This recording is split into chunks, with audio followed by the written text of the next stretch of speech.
Hello friends, good morning. This is Sunil Chahal. Last video में हमने elementary number theory शुरू किया था, जिसके अंदर हमने डिवीजन एल्गोरिथम किया।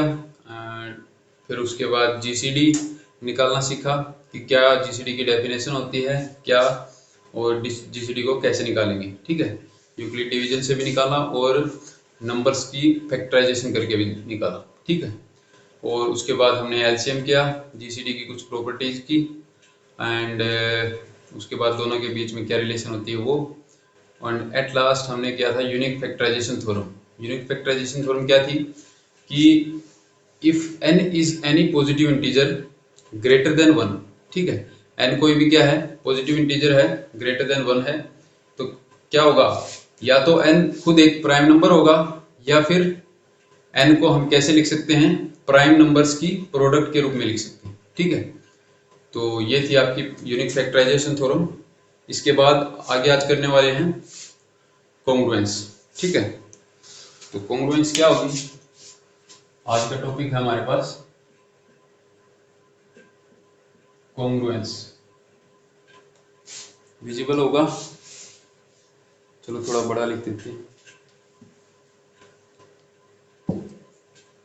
क्या है congruence?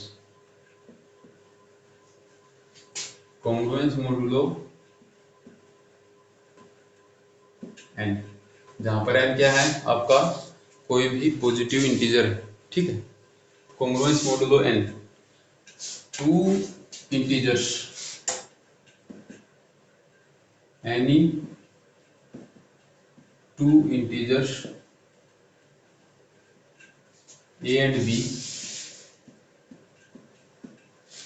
are said to be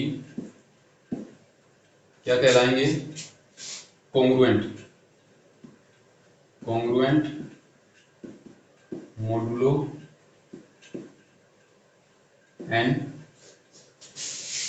if and only if क्या हुआ हमारे पास कि a minus B is divisible by n। ठीक है, दो कोई भी इंटीजर a और b कब कॉन्ग्रुएंट कहलाएंगे एक दूसरे के, जब a माइनस बी किससे डिविजिबल हो, n से, यानी कि a और b are said to be congruent modulo n, modulo n के ऊपर। n क्या है, कोई भी आपका फिक्स्ड नंबर है, पॉजिटिव इंटीजर। ठीक है, तो इसके ऊपर दोनों कॉन्ग्रुएंट कब होंगे, a और b कोई भी दो इंटीजर हैं, जब इन दोनों का डिफरेंस क्या हो जाए, डिविजिबल बाई n। ठीक है, इसे कैसे लिखेंगे कि a is congruent to b modulo n। ठीक है, ऐसे लिखेंगे कि a is congruent to b modulo n। इसका क्या मतलब है, this implies that a minus b is divisible by n।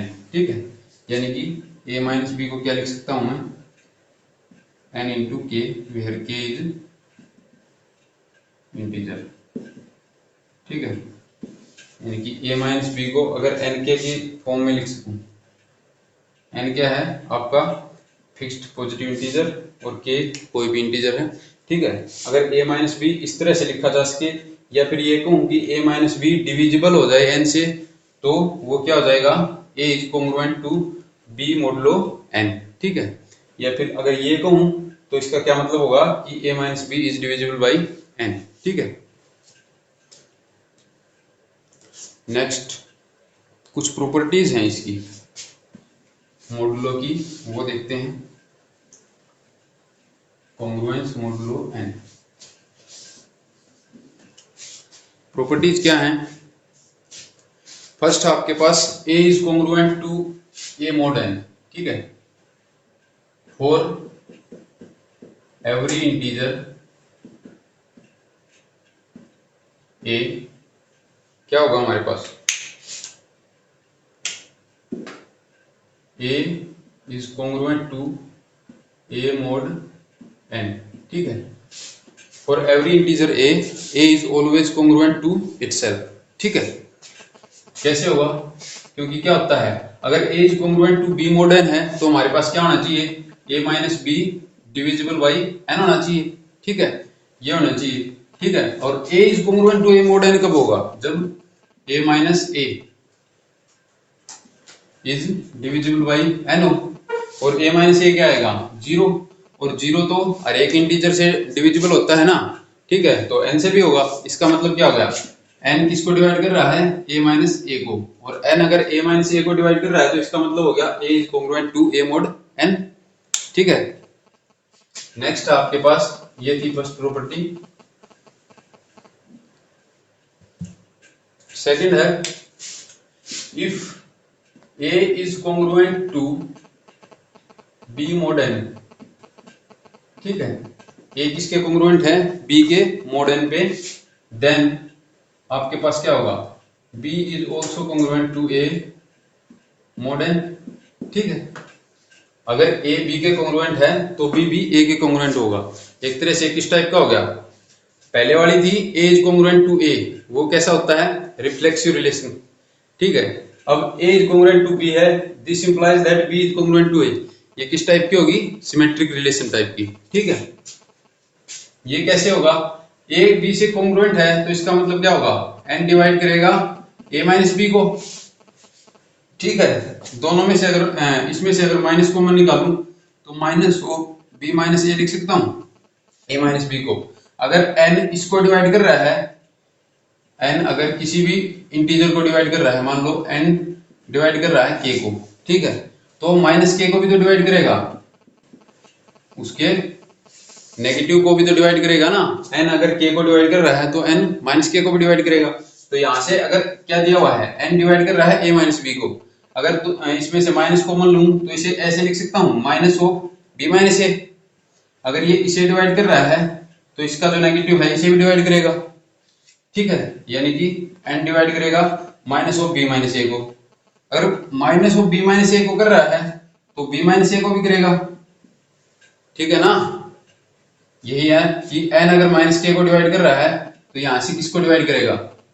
n k को भी डिवाइड करेगा। ठीक है, तो अगर n minus of b minus a को डिवाइड कर रहा है तो b माइनस a को भी करेगा, यानी कि n divides b minus a। और ये क्या इंप्लाइज करेगा? कि b आपका कॉन्ग्रुएंट होगा a mod n के। ये थी आपकी सेकंड प्रॉपर्टी। थर्ड आपके पास कि अगर a is congruent to b mod n है और b is congruent to c mod n है। ठीक है, थर्ड क्या है? कि a is congruent to b mod n दिया हुआ है आपको। ठीक है, एंड एक और चीज दी हुई है कि b is congruent to c mod n। ठीक है, b आपका कॉन्ग्रुएंट है c mod n के, तो हमारे पास ये क्या इंप्लाइज करेगा? Then a should also be congruent to c mod n। ठीक है, ये होगा आपके पास। अगर a congruent to b mod n है और b congruent to c mod n है तो आपके पास जरूरी क्या है? कि a congruent to c mod n हो। ठीक है, यानी कि a c के कॉन्ग्रुएंट हो mod n पे। इसका क्या मतलब होगा? अगर a b के कॉन्ग्रुएंट है तो n किसको डिवाइड करेगा? a माइनस b को, और b c के कॉन्ग्रुएंट है तो n किसको डिवाइड करेगा? b माइनस c को। ठीक है, अब हम देखना चाहते हैं कि a माइनस c को n डिवाइड कर रहा है या नहीं कर रहा है। तो a माइनस c को मैंने ऐसे लिख लिया, a minus b plus b minus c। एक बार b सब्ट्रैक्ट कर दिया और एक बार ऐड कर दिया। ठीक है, तो यहां से क्या हो जाएगा? इसको क्या लिख सकता हूं? a minus b plus b minus c, ऐसे लिख सकता हूं। अब मैं देखना चाहता हूं कि n a माइनस c को डिवाइड करेगा या नहीं। a माइनस c किसका सम है? इसका और इसका, लेकिन n तो इसे भी डिवाइड कर रहा है, इसे भी डिवाइड कर रहा है, यानी कि अगर दोनों साइड n से डिवाइड करूं तो इधर दोनों के नीचे अलग अलग आ जाएगा। ये आपके पास क्या आएगा? इंटीजर। ये भी आपके पास क्या आएगा? इंटीजर। क्यों? क्योंकि n डिवाइड कर रहा है a माइनस b को और n b माइनस c को भी डिवाइड कर रहा है, तो यहां से इंटीजर प्लस इंटीजर इंटीजर ही आएगा। यानी कि a minus c divide by n करूं तो क्या आता है? इंटीजर। इसका मतलब a minus c is divisible by n, और अगर a minus c divisible by n है तो इसका सीधा सीधा क्या मतलब है? कि a should be congruent to c mod n। ठीक है, मोडुलो n के ऊपर a c के कॉन्ग्रुएंट हो जाएगा अगर ऐसा होगा तो। वही हमें क्या करना था, प्रूव कि अगर A congruent to B mod n है और B congruent to C mod n है तो आपका क्या होगा, A congruent to C mod n भी होगा। ठीक है, तो ये किस टाइप की प्रॉपर्टी होगी, सिमेट्रिक रिलेशन में यही होता था ना कि अगर A is related to B and B is related to C, then हमारे पास क्या होगा, A is related to C होगा। तो आपकी जो एक कॉन्ग्रुएंस है ये एक तरह से रिफ्लेक्सिव भी होगी, सिमेट्रिक भी होगी और ट्रांजिटिव भी होगी। ठीक है, नेक्स्ट है आपके पास इफ, फोर्थ है if A is congruent to B mod n। ठीक है, ये दिया हुआ है। और नेक्स्ट है आपके पास एंड क्या दिया हुआ दूसरा, B is congruent to C, नहीं B नहीं, C is congruent to D mod n। ठीक है, ये दिया हुआ है। तो आपके पास क्या होना चाहिए, दिस इंप्लाइज दैट कि A प्लस C कॉन्ग्रुएंट होगा B प्लस D के किस पे, मोडुलो n के ऊपर। ठीक है, ये इंप्लाई करेगा कि अगर A is congruent to B modulo n है और आपका C is congruent to D modulo n है तो आपका क्या होगा, जो पहले वाले ऐड हो जाएंगे और दूसरे वाले कि A प्लस C किसके कॉन्ग्रुएंट होगा, B plus D modulo n के। ठीक है, कैसे होगा, A B कॉन्ग्रुएंट है तो इसका मतलब n डिवाइड करेगा A माइनस B को, C D भी कॉन्ग्रुएंट है इसका मतलब n C माइनस D को भी डिवाइड करेगा। ठीक है ना, अगर इन दोनों को ऐड कर दूं, n किसको डिवाइड कर रहा है, a माइनस बी को भी, और n किसको डिवाइड कर रहा है, c माइनस डी को भी, इसका मतलब n किसको डिवाइड करेगा, इन दोनों के सम को भी डिवाइड करेगा। ठीक है ना, अगर कोई नंबर है n वो आपका मान लो a को भी डिवाइड कर रहा है और n किसको डिवाइड कर रहा है, b को भी डिवाइड कर रहा है। ठीक है, b को डिवाइड करना है मतलब n k2 लिख लो और n k1। ठीक है, a को डिवाइड करने का मतलब क्या है कि n को किसी इंटीजर से मल्टीप्लाई करूं तो आपके पास a आ जाएगा, b को डिवाइड कर रहा है तो इसका मतलब क्या है, n को किसी इंटीजर से मल्टीप्लाई करूंगा तो क्या आएगा, b भी आ जाएगा। ठीक है, तो ये क्या शो कर रहा है कि n डिवाइड्स a, ये भी क्या शो कर रहा है कि n डिवाइड्स b। ठीक है, तो यहां से क्या लिख सकता हूं, अगर a प्लस b को देखूं, क्या n a प्लस b को डिवाइड करेगा, दोनों साइड इक्वालिटी है, दोनों को ऐड करूं तो a प्लस b किसके इक्वल आएगा, n times k1 plus k2, और k1 और k2 दोनों इंटीजर्स हैं तो k1 प्लस k2 भी क्या आएगा, इंटीजर। इसका मतलब क्या है, n किसको भी डिवाइड करेगा, a प्लस b को। तो यहां से हमें क्या मिला कि अगर n क्या है, कोई भी इंटीजर है, वो किसी एक नंबर, किन्हीं दो नंबर्स को डिवाइड कर रहा है तो वो उनके सम को भी डिवाइड करेगा, उनके डिफरेंस को भी डिवाइड करेगा। ठीक है, तो यहां से हमारे पास क्या आएगा, हमें क्या था, क्या दिया हुआ था कि a is congruent to b mod n, वहां से हमें क्या मिला कि n किसको डिवाइड करेगा, a माइनस b को, और क्या दिया हुआ था कि c is congruent to d mod n है, वहां से क्या मिला कि n किसको डिवाइड करेगा, c माइनस d को।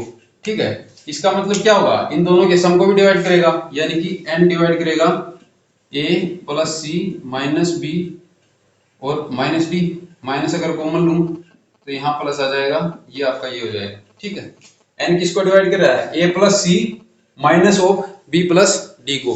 ठीक है, इसका क्या मतलब होगा कि अगर इसको डिवाइड कर रहा है तो क्या होता है, इसका मतलब कि c is congruent to d modulo n। ठीक है, तो इसको कर रहा है तो इसका क्या मतलब होना चाहिए कि a plus c is congruent to b plus d modulo n, ये होना चाहिए। और यही हमें क्या करना था, प्रूफ कि अगर a is congruent to b modulo n है और c is congruent to d modulo n है तो हमारे पास क्या होगा, a plus c is congruent to b plus d modulo n होगा। ठीक है,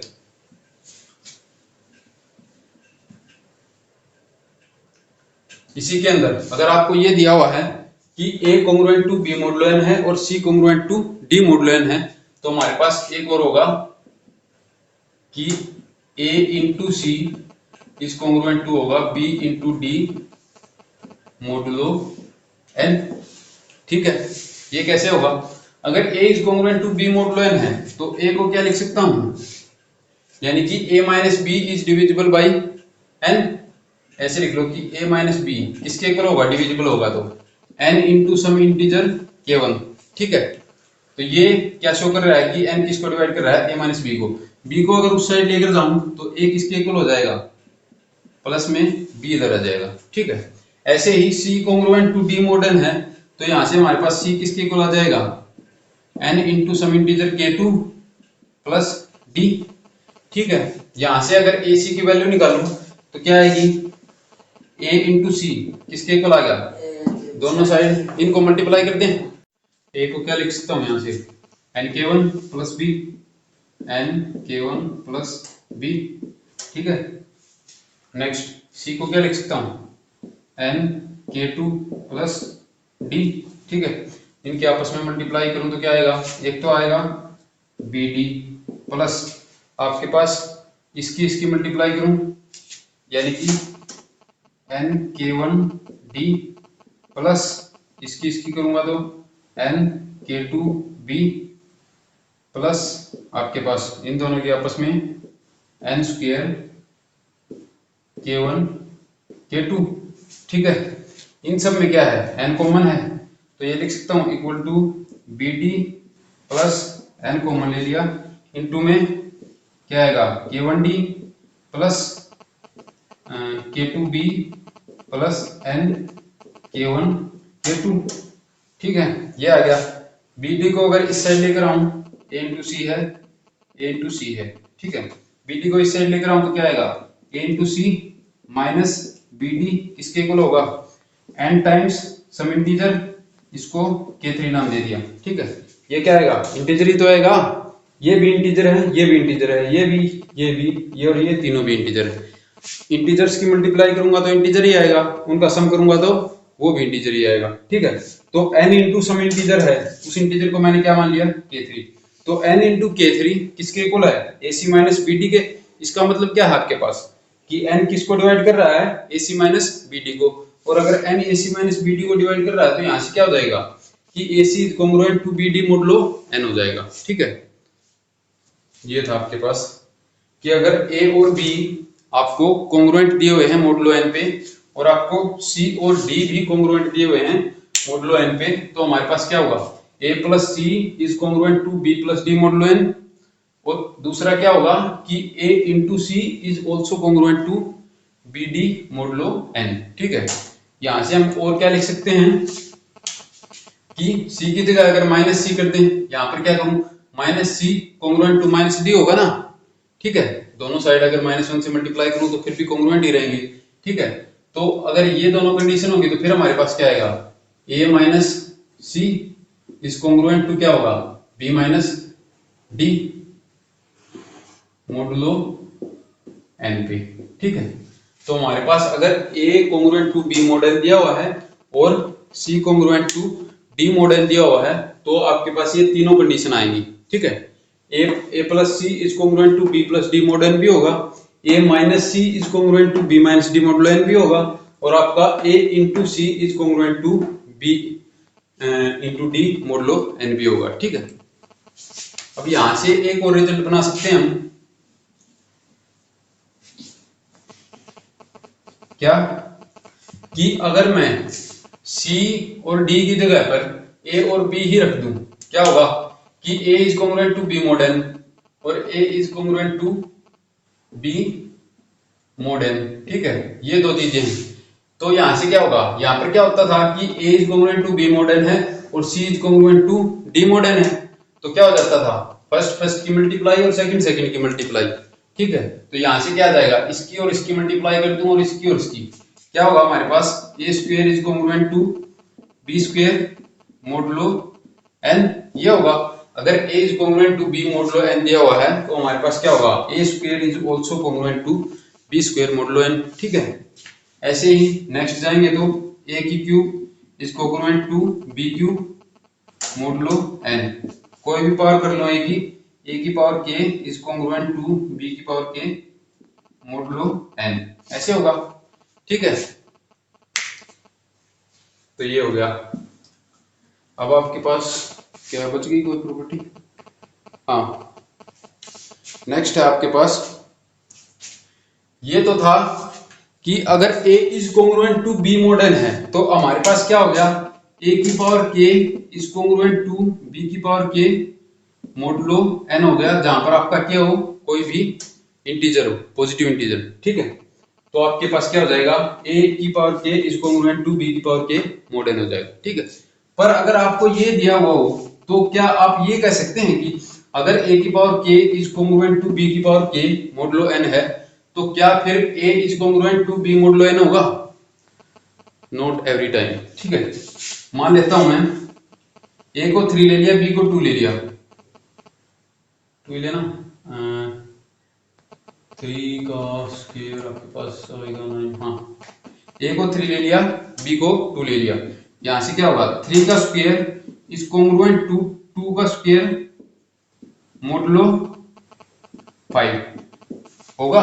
क्या है, 3 का square 9 is congruent to 4 modulo 5, 9 minus 4, 5 से डिवाइड हो रहा है ना, 9 माइनस 4 आएगा 5, और 5 को डिवाइड करेगा, इसका मतलब क्या होगा कि 9 इज कॉन्ग्रुएंट टू 4 मोडुलो 5 हो गया। पर क्या हमारे पास 3 इज कॉन्ग्रुएंट टू 2 मोडुलो 5 लिख सकता हूं?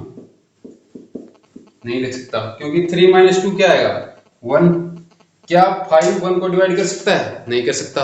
इसका मतलब क्या है, अगर आपको ये दिया हुआ है कि a की power k is congruent to b की पावर k मोडुलो n, तो आप ये नहीं कह सकते कि a भी कॉन्ग्रुएंट होगा b मोडुलो n पे, a कॉन्ग्रुएंट होगा b के मोडुलो n के ऊपर। ठीक है, ये नहीं कह सकते अगर ये है तो। लेकिन अगर ये दिया हुआ है a is congruent to b modulo n, तो आप डेफिनेटली ये कह सकते हैं कि a की power k is congruent to b की पावर k मोडुलो n भी होगा। ठीक है, तो ये था डिफरेंस। एक है आपके पास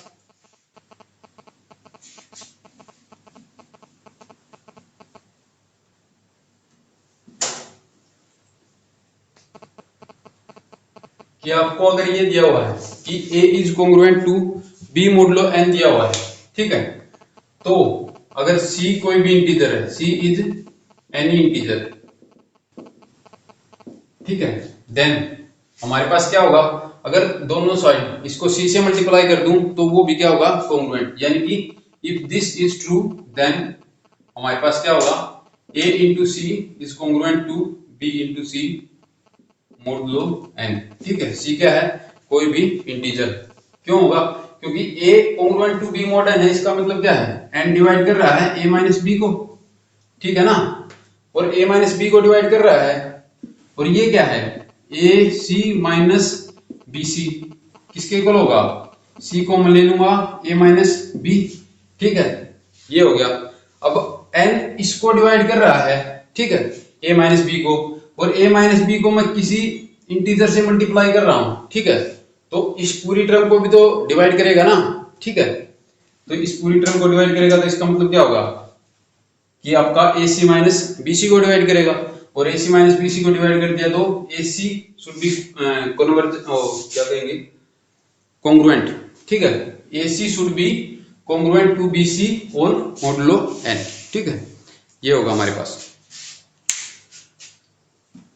नेक्स्ट है आपके पास, ये तो आपने मल्टीप्लाई कर दिया, अगर A is congruent to B modulo n था तो आपने किसी भी इंटीजर से मल्टीप्लाई कर दिया, A को भी और B को भी, तो आपका क्या रहेगा, कॉन्ग्रुएंट रहेगा। लेकिन अगर आपको ये दिया हुआ है कि AC is congruent to BC modulo n, ये दिया हुआ है, तो क्या आप इससे ये कह सकते हैं कि A is congruent to B modulo n होगा?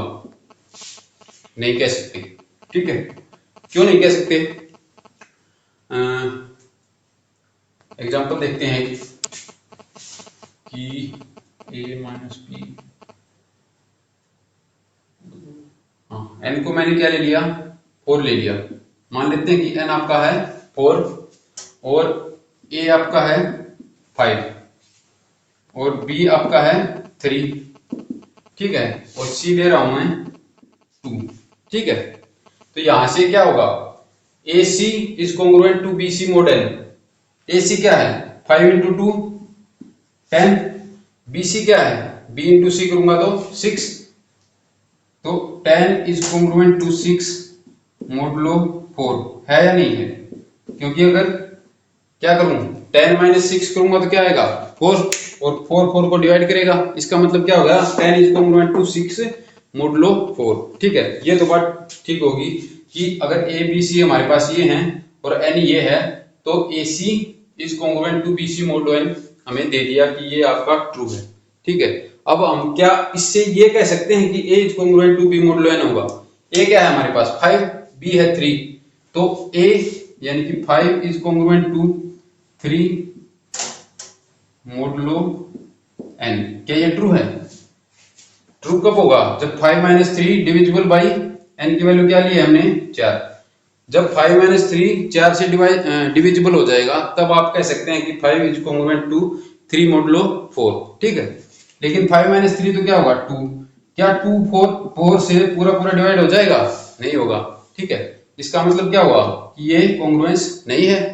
तो यहां से क्या हुआ कि AC is congruent to BC mod n।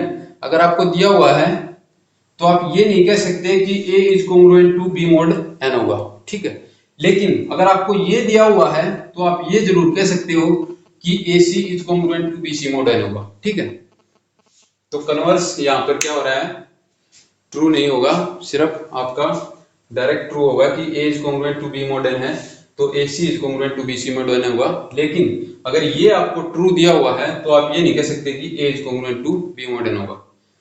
ठीक है, अगर AC is congruent to BC mod n है तो फिर A कॉन्ग्रुएंट टू B किसके ऊपर होगा?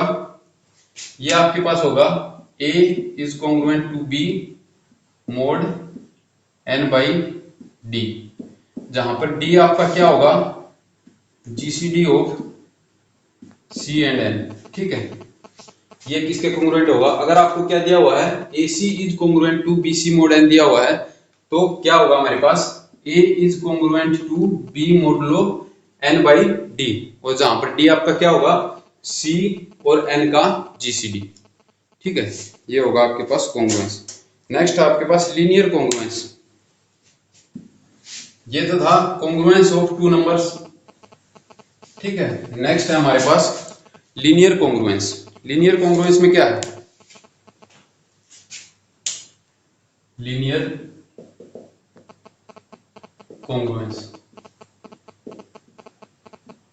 ठीक है, लीनियर कॉन्ग्रुएंस में क्या होगा? लीनियर कॉन्ग्रुएंस मोडुलो n किसके इक्वल होगा कि अगर इस टाइप की कोई एक्सप्रेशन है कि AX is congruent to B modulo n, ये दिया हुआ है। ठीक है, तो इसे क्या कहेंगे हम? Linear congruence modulo n। ये क्या है? Linear congruence modulo n। ठीक है, मान लो आपके पास दिया हुआ है 2x is congruent to 1 modulo n। तो यहां पर x की मैं क्या वैल्यू पुट करूं कि ये जो 2x आए वो किसके कॉन्ग्रुएंट हो जाए 1 के मोडुलो n के ऊपर। ठीक है, n की वैल्यू मान लो मैंने क्या ली हुई है 3 ले ली। ठीक है, क्या दिया हुआ है हमें कि 2x is congruent to 1 modulo 3। ठीक है, तो x की हमें x की हर एक वैल्यू पे तो कॉन्ग्रुएंट होगा नहीं, क्योंकि x को 0 रखूं तो क्या 0 कॉन्ग्रुएंट होगा 1 मोड 3 के? नहीं होगा। क्या अगर x को 1 रखूं तो 2 कॉन्ग्रुएंट होगा 1 मोड 3 के? क्योंकि क्या होगा 2 माइनस 1 1 तो 3 से डिवाइड नहीं होता, इसका मतलब x की वैल्यू 1 नहीं ले सकते। ठीक है, तो x की कोई फिक्स वैल्यू आएगी, कोई पार्टिकुलर वैल्यू आएगी जिसके ऊपर ये जो लीनियर आपकी कॉन्ग्रुएंस है ये क्या होगी सेटिस्फाई होगी। ठीक है, तो वो वैल्यू क्या होगी? अगर x को मैं 2 रख दूं तो क्या होगा 2 into 2 4 और 1 को इस साइड लेकर आएंगे तो क्या होगा -1, यानी कि 4 - 1 3 किससे डिवाइड हो रहा है 3 से। इसका मतलब क्या होगा अगर x इक्वल टू 2 रखूं तो ये जो लीनियर कॉन्ग्रुएंस दी हुई है ये क्या होगी सेटिस्फाई हो जाएगी, यानी कि x को 2 रखूंगा तो क्या होगा 4 इज कॉन्ग्रुएंट टू 1 मोड 3 होगा या नहीं होगा? क्योंकि 4 - 1 3 आएगा और 3 को डिवाइड कर देगा। इसका मतलब क्या होगा कि x की वैल्यू 2 होगी जो इसको सेटिस्फाई करेगी लीनियर कॉन्ग्रुएंस को। ठीक है,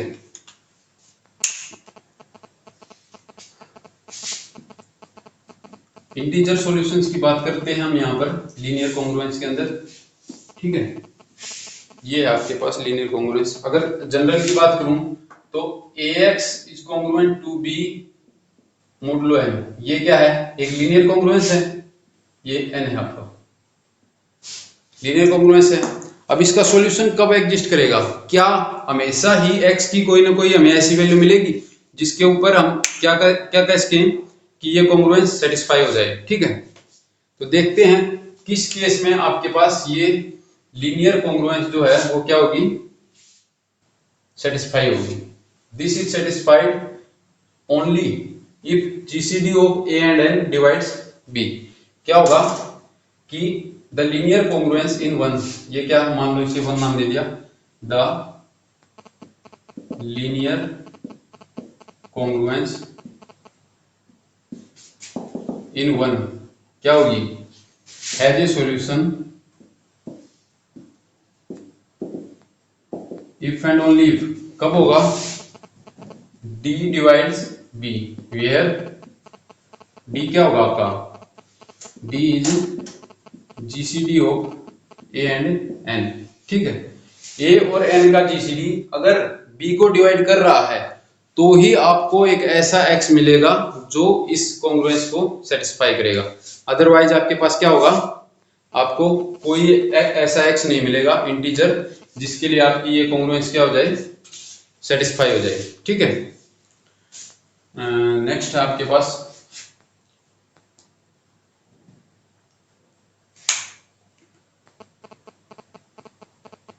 कितने सॉल्यूशन होंगे।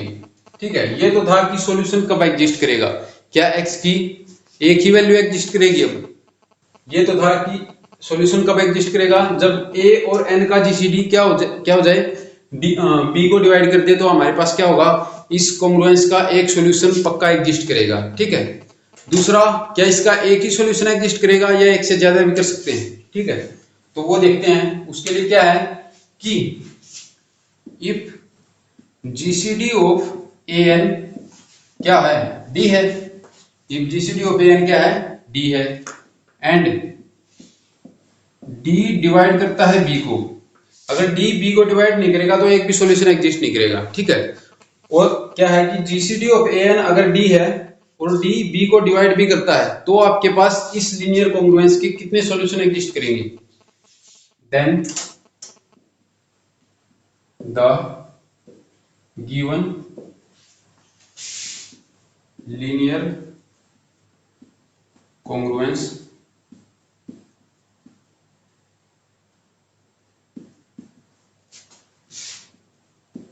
will have exactly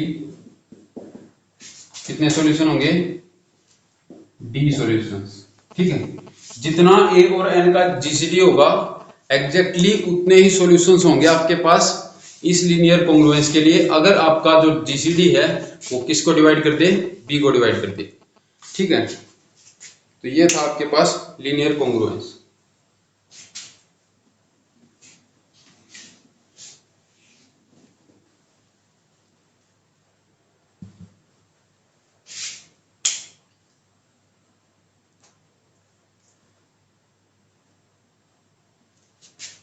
मान लो आपके पास ये है कि 2x is congruent to 2 mod 10, ये आपको दिया हुआ है, n की वैल्यू 10 है, a की वैल्यू 2 है, b की वैल्यू 2 है। ठीक है, a और n का जीसीडी कितना है, 2 और 10 का जीसीडी लूंगा तो क्या आएगा, 2 आएगा, क्योंकि 2 किसको डिवाइड कर रहा है, 10 को डिवाइड कर रहा है। तो इन दोनों का ग्रेटेस्ट कॉमन फैक्टर क्या हो सकता है, 2 ही होगा ना, 2 से बड़ा कोई एलिमेंट 2 को डिवाइड नहीं कर सकता।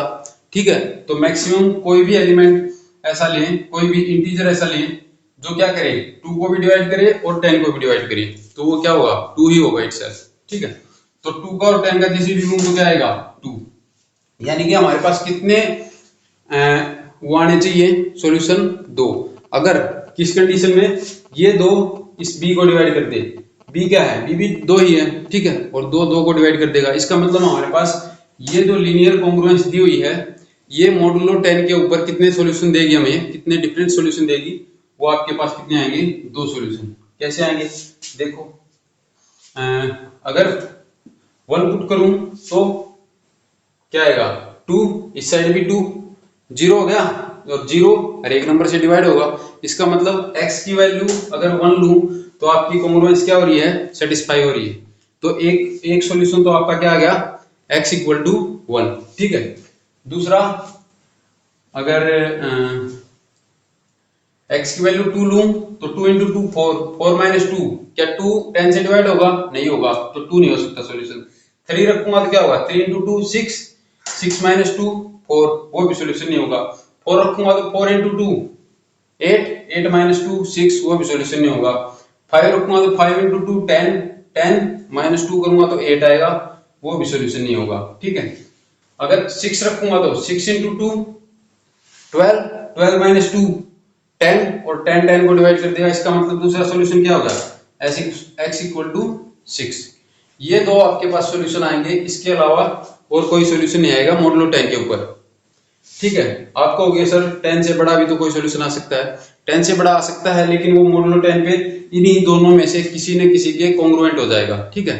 तो वो डिफरेंट सॉल्यूशन नहीं माना जाएगा। उस केस में क्या होगा, डिफरेंट सॉल्यूशन बस 1 और 6 होंगे, क्योंकि 1 और 6 आर नॉट कॉन्ग्रुएंट मॉडुलो 10, ठीक है। मॉडुलो 10 के ऊपर ये दोनों आपस में क्या नहीं है, कॉन्ग्रुएंट नहीं है, ठीक है। तो जो दो नॉन कॉन्ग्रुएंट आपको सॉल्यूशन मिलेंगे, अगर आपका क्या हो, जीसीडी क्या था 2, तो 2 डिस्टिंक्ट नॉन कॉन्ग्रुएंट सॉल्यूशन की बात हो रही।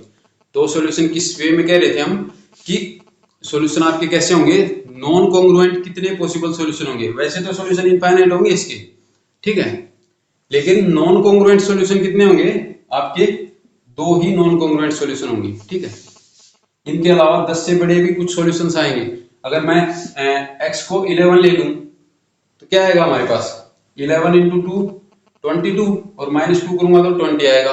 20 10 से डिवाइड हो जाएगा, यानी कि x equal to 11 is also a solution, but 11 क्या है, कॉन्ग्रुएंट टू 1 मोड 10 नहीं है क्या, ठीक है। अगर 11 माइनस 1 करूं तो 10, 10 को डिवाइड कर देगा। इसका मतलब क्या है, 11 और 1 मॉडुलो 10 पर एक ही काम कर रहे हैं, दोनों क्या है, सेम है, ठीक है, सिमिलर है बिल्कुल। तो यहां से क्या हो जाता है हमारे पास कि जो डिस्टिंक्ट सॉल्यूशन की बात हो रही थी वो कैसे होंगे, नॉन कॉन्ग्रुएंट डिस्टिंक्ट सॉल्यूशन कितने होंगे आपके पास, 2। अगर जीसीडी डी होता तो D non congruent distinct solution होते हमारे पास, ठीक है।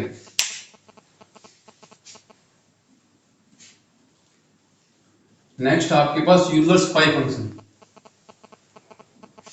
क्या है, Euler's phi function, Euler's phi function. Euler's phi function क्या है, फाई से डिनोट करते हैं, वैसे फंक्शन को हम कैसे डिनोट करते हैं, एफ से, ठीक है। देखिए ये स्पेशल इसको डिफाइन किया गया है स्पेशली, तो इसे फाई से डिफाइन कर रहे हैं, ठीक है। फाई कैसा फंक्शन है, एन से एन के ऊपर डिफाइन हो रहा है, यानी कि नेचुरल नंबर से नेचुरल नंबर्स के ऊपर ही डिफाइन हो रहा है, ठीक है। किस टाइप से होगा कि फाई ऑफ एन, एन क्या है, कोई भी नेचुरल नंबर है, फाई ऑफ एन किसके इक्वल होगा, all those X belongs to natural numbers such that आपके पास क्या हो, x कैसा हो, ग्रेटर देन इक्वल टू 1 हो और less than equal to n हो। एंड दूसरी प्रॉपर्टी आपके पास क्या होनी चाहिए इस x के पास, कि GCD of x and n आपका किसके इक्वल होना चाहिए, 1 के इक्वल। तो ये जो सेट आएगा, ठीक है, वो आपका क्या आएगा, फाई n, ठीक है, क्या आ गया, फाई n आ गया आपके पास। ये जो सेट आएगा वो क्या आएगा, फाई n, ठीक है। तो क्या कर रहा है ये, फाई n टू n, इसमें कितने नंबर ऑफ एलिमेंट्स आएंगे, वो आपके क्या होंगे, फाई n एलिमेंट आएंगे, ठीक है।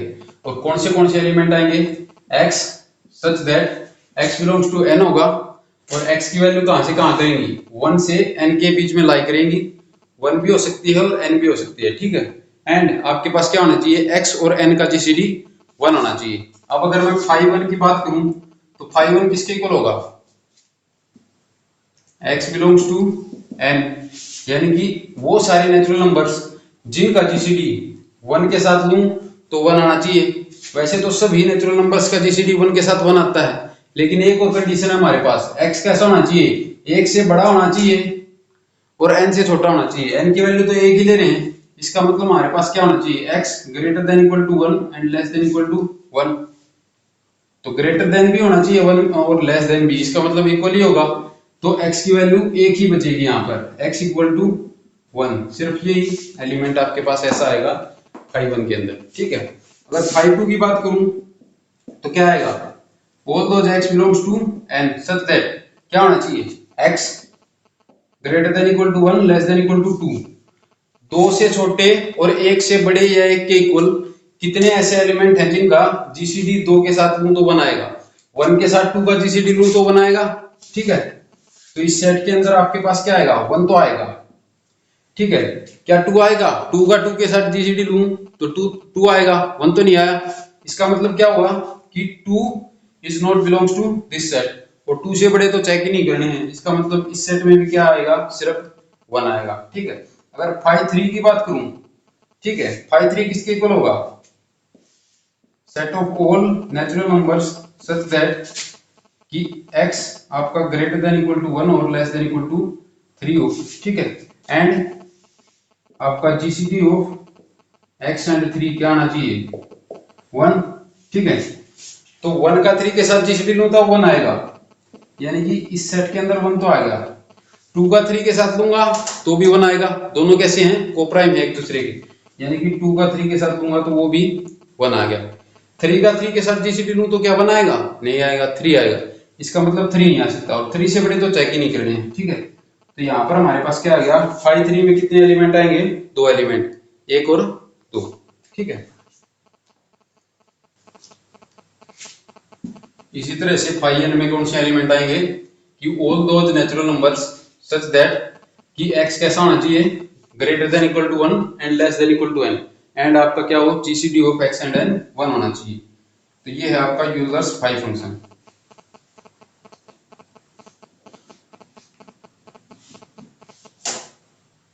यूलर्स फाई फंक्शन की कुछ प्रॉपर्टीज हैं।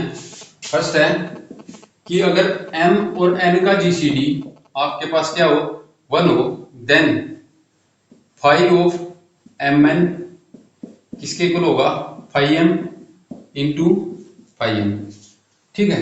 अगर m और n दो इंटीजर हैं, उनका जीसीडी अगर 1 दिया हुआ है तो हमारे पास क्या होगा कि फाई ऑफ mn अगर हमसे पूछ लिया, मान लो क्या है 2 और 3, ठीक है, दो नंबर हैं, दोनों का जीसीडी क्या है 1 है, और हमसे फाई ऑफ 6 पूछ रहा है, ठीक है। तो क्या होगा, 6 क्या है, इन दोनों की मल्टीप्लाई ही तो है, इसको क्या लिख सकता हूँ, फाई ऑफ 2 इंटू 3, दोनों का जीसीडी 1 है, इसका मतलब इसे क्या लिख सकता हूँ, phi of 2 into phi of 3। Phi of 2 में कितने एलिमेंट होते हैं, एक ही एलिमेंट होता है 1। फाई ऑफ 3 में कितने एलिमेंट होते हैं, 2, एक 1 एक 2, तो 2 एलिमेंट इसमें, ठीक है। इन दोनों की मल्टीप्लाई करूंगा तो क्या आएगा 2, यानी कि फाई ऑफ 6 में कितने एलिमेंट आएंगे, 2 एलिमेंट, ठीक है। कौन से, फाई ऑफ 6 क्या लेना है, 6 से छोटे और 1 से बड़े वो सारे इंटीजर जो 6 के साथ जीसीडी जिनका 1 आता हो, ठीक है। कौन से होंगे, 1 का 6 का जीसीडी लूंगा तो 1 आएगा, 2 का 6 के साथ लूंगा तो 2 जीसीडी आएगा, तो 2 को नहीं ले सकते। 3 का 6 के साथ लूंगा तो 3 आएगा, वो भी नहीं ले सकते। 4 का 6 के साथ लूंगा तो 2 जीसीडी आएगा, वो भी नहीं ले सकते। 5 का 6 के साथ लूंगा तो वहां पर जीसीडी 1 आएगा, तो 1 और 5। 6 का 6 के साथ लूंगा तो 6 ही आएगा। इसका मतलब 2 ही एलिमेंट ऐसे हैं जिनका जो 6 से छोटे हैं या उसके इक्वल हैं, और उनका जीसीडी कैसा है, 6 के साथ 1 आ रहा है, ठीक है। तो ये आपका 5 6 हो गया, 2 एलिमेंट आएंगे, ठीक है। तो इस तरह से होगा, अगर m और n का जीसीडी 1 है तो फाई ऑफ mn किसके इक्वल होगा, phi m into phi n, ठीक है। नेक्स्ट आपके पास कि अगर phi of p raise to power n है, जहां पर आपका p क्या है, prime number, p is a prime, ठीक है। तो ये किसके इक्वल होगा, p raise to power n minus p raise to power. Next है हमारे पास ये तो था कि phi of P raise to power n is equals to क्या होगा, p raise to power n minus p raise to power n minus one. Next हमारे पास क्या होगा कि for n greater than two, ठीक है, five n is always even, ठीक है। यानी कि क्या होगा, for n equal to one and for n equal to two, इन दोनों के लिए क्या आ रहा था हमारे पास, फाइव एन वन आ रहा था, ठीक है। और अगर n ग्रेटर देन टू है, 3 लो, 4 लो, 5 लो, 6 लो, कुछ भी लो, उन सब के लिए हमारे पास क्या आएगा, फाइव एन हमेशा इवन नंबर आएगा, ठीक है। इसका प्रूफ भी करवाएंगे, पर इसी वीडियो में करवाएंगे तो थोड़ा ज्यादा लंबी हो जाएगी। इसके लिए अलग से वीडियो बना देंगे कि फाइव एन इवन क्यों होता है।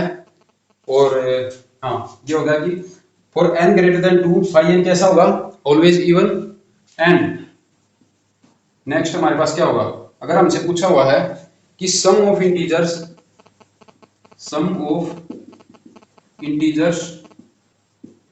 कैसे integers, less than n and कैसे integer less than n and coprime to n, वो सारे इंटीजर का सम जो क्या हो, लेस देन n हो और पॉजिटिव होने चाहिए, sum of positive integers less than n and coprime to n, उन सारे इंटीजर्स का सम जो n से छोटे हैं और कोप्राइम टू n है, वो किसके इक्वल होगा, is 1/2 n times phi n. इसका प्रूफ भी नेक्स्ट एक वीडियो बना देंगे जहां पर हम फाइव एन इवन क्यों होता है वो डिस्कस करेंगे, और n से छोटे और पॉजिटिव इंटीजर्स का सम जो क्या हो, n के कोप्राइम हो, वो 1/2 इंटू n फाइव एन के इक्वल क्यों होगा वो देखेंगे, ठीक है। तो आज के लिए इतना ही, वीडियो ज़्यादा लंबी हो जाएगी नहीं तो। आई होप आपको वीडियो पसंद आई होगी, और अगर पसंद आई है तो लाइक कर दें, शेयर कर दें और सब्सक्राइब कर दें। Thanks for watching guys.